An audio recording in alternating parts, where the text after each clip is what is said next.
तर आज होती एकादशी आणि मी बनवते साबुदाण्याची खिचडी. कारण एकादशीला साबुदाण्याची खिचडी सोडून गौरू टिफिनला दुसरं काहीच नेत नाही. तर साबुदाण्याची खिचडीसोबत तिला मी ॲपल, काकडी, खजूर पण दिलं आणि तिचा टिफिन पॅक केला.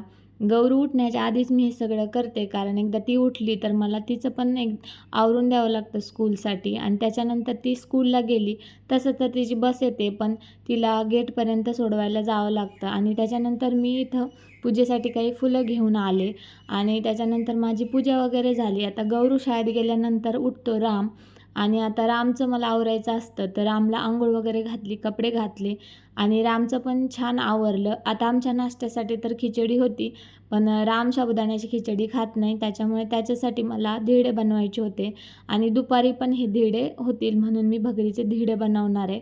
आणि दही पण इथं खूप छान लागलं होतं. रामला दही आणि भगरीचं धिरडं मी दिलं तर त्याला खूप आवडलं आणि त्याने मस्त एन्जॉय केलं.